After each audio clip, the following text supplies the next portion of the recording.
È una cifra che si aggira attorno ai 5 milioni, quindi sono cifre secondo me anche improponibili da chiedere al governo. Dei sacrifici ovviamente noi siamo disposti a farli, noi chiediamo che si continui a sostenere i comuni come è già stato fatto nelle scorse settimane, che però l'aiuto che ci è arrivato da parte del governo è poco più di una pacca sulla spalla. I conti li ha fatti anche il Comune di Treviso per fare una verifica sulla sostenibilità delle spese correnti e quelle già pianificate alla luce dei rincari. 5 milioni in realtà servirebbero, ma sono tanti e non arriveranno chiosa Conte. Rimane il fatto che i 300.000 ricevuti a fronte di 1.200.000 euro di aumenti in bolletta sono briciole.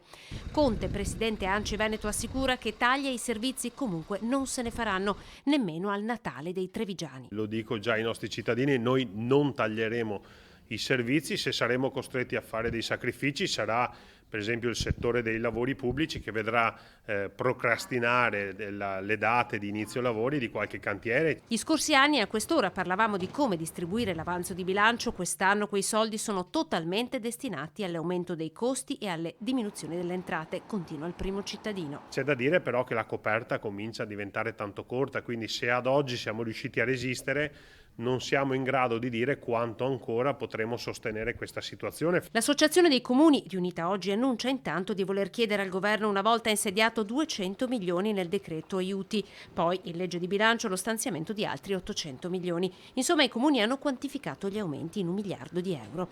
Sottolineando però che al di là del denaro sonante serve una misura tecnico-contabile per fermare il calo di entrate ai comuni già previsto per il prossimo anno. Abbiamo grande rispetto dei soldi che i cittadini versano attraverso le tasse, che devono essere restituiti sotto forma di servizi. Però dirvi quanto i sindaci riusciranno a tener duro, questo non lo so garantire.